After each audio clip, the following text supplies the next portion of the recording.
Hai, balik lagi dengan saya Randi Asmi dari Technical Advisor Sanders Monitor Data. Kali ini saya akan membahas mengenai bagaimana caranya kita melakukan instalasi Apex One Console di on-premises. Oke, pertama-tama yang kita lakukan adalah kita download installer Apex One Console-nya. Di sini masuk ke link download center.runmicro.com. Lalu kita pilih untuk produknya apa. Ini produknya Apex One. Lalu kita download package installer untuk si Apex One console-nya. Nah, ini yang kalau kita lihat di sini adalah latest installernya. Kita download. Kebetulan saya sudah melakukan download ke dalam endpoint-nya atau ke servernya.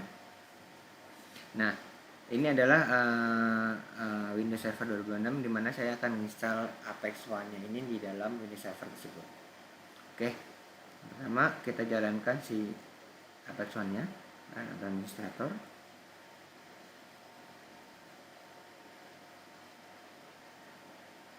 Oke, kita jalankan.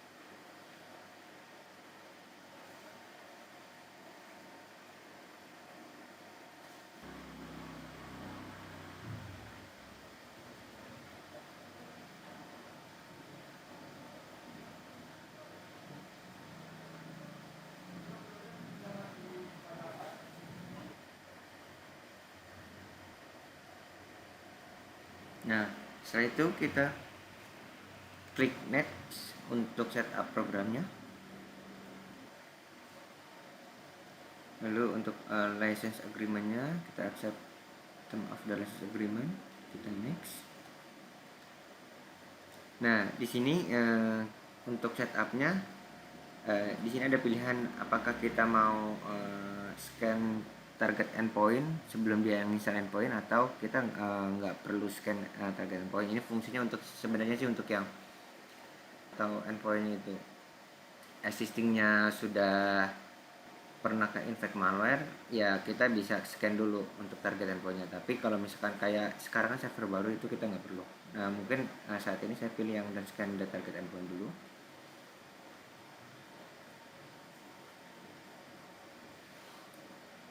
Nah, ini pilih kalau misalkan ada kebutuhan proxy di sisi servernya, butuh proxy server, ya kita harus masukkan untuk dapat internet dari si proxy server tersebut. Karena ini nggak ada, saya klik next.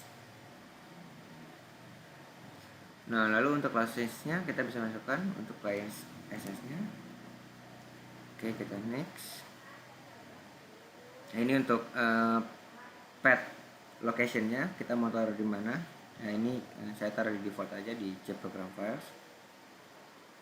Nah, lalu untuk akses ke servernya, apakah kita mau menggunakan FQDN atau hostname ataupun IP. Nah, kebetulan di sini saya sudah join domain, jadi saya menggunakan FQDN. Jadi itu nanti misalkan IP-nya berubah pun ya nggak masalah ya, kan nanti akan dilihat FQDN-nya.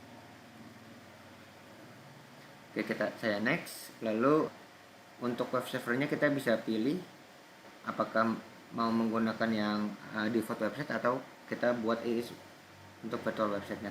Saya buat yang is virtual website. Lalu defaultnya saya buat sertifikatnya 3 tahun untuk periodenya. Lalu SSL portnya 4343. Nah, lalu untuk HTTP port untuk agent connection antara si client dan server kita menggunakan port 80. Ini port default dari si Apex One. Oke, saya next. Nah, ini adalah kalau kita mau menggunakan endpoint sensor atau kita sebutnya adalah EDR. Kalau kita mau install endpoint sensor di dalam si Apex One Console kita juga bisa. Nah, kebetulan harus ada requirement sih sebenarnya di sisi endpoint sensor. Kita butuh requirement SQL server untuk menjalankan si feature dari si endpoint sensor ini. Kebetulan saya menggunakan yang Express, jadi saya nggak menggunakan endpoint sensornya. Lalu kita next. Nah, ini untuk pemilihan database kita bisa install dari bawaannya si Apex One menggunakan SQL Express, ataupun kita bisa lempar SQL server ke SQL server existing teman-teman. Jadi misalkan teman-teman ada SQL existing, ya kita bisa langsung akses arahkan ke hasil extension tersebut. Nah kebetulan saya menggunakan yang Express, jadi saya ikut bawaannya dari si Apex One Console-nya. Nah ini passwordnya, kita set passwordnya.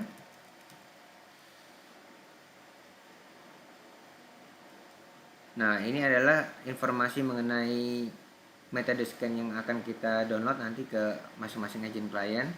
Jadi kalau untuk menggunakan convention scan, untuk download paketnya sekitar 200 megaan lah, 200 sampai 300 mega, kira-kira seperti itu.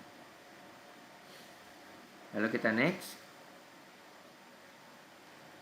next, lalu ini ada untuk smart protection server. Jadi saya pilih si konsol ini kita integrate dengan SPS, jadi sudah include di dalam SPS. Jadi untuk update pattern dari si SPN-nya itu kan ditaruh ke SPS, nanti SPS akan mendistribusikan ke engine client.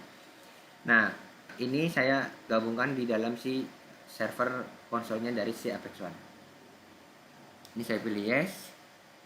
Oke, kita next. Nah lalu untuk server ini apakah diinstal agentnya juga atau enggak, ini saya pilih untuk agar si servernya ini kita install si Apex One-nya juga. Oke, lalu saya next. Ya, ini adalah smart feedback dari si Termicro. Ini saya pilih, tinggal next. Lalu untuk security agentnya, port numbernya menggunakan 2112. Untuk agent standard pack-nya positioningnya di sini. Nah, ini kita next aja.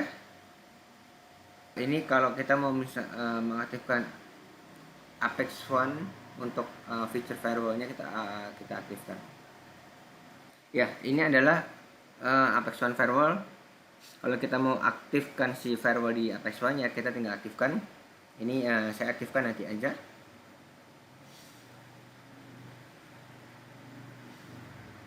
Ini juga untuk melakukan assessment terhadap anti spyware, apakah kita mau mengaktifkan atau enggak. Nah ini saya pilih nanti aja, saya nggak aktifkan dulu. Untuk web protectionnya apakah defaultnya kita mau aktifkan atau enggak, ini saya pilih aktifkan.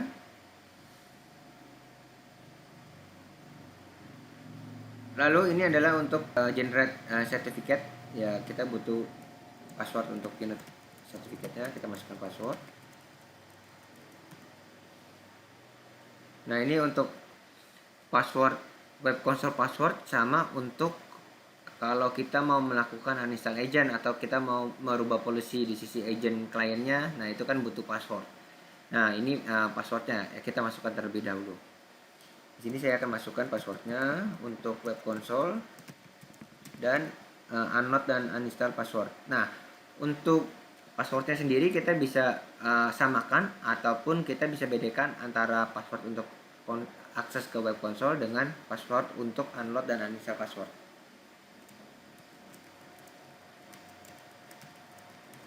Oke, kita next. Ya ini karena passwordnya sama, nggak apa-apa, cuma notifikasi aja. Lalu kita next lagi. Ini cuma folder name-nya, lalu kita install. Ini adalah proses install dari si Apex One Console tersebut. Nah, dia sedang melakukan install SQL servernya.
Oke, sekarang saya coba akses ke Apex Console-nya.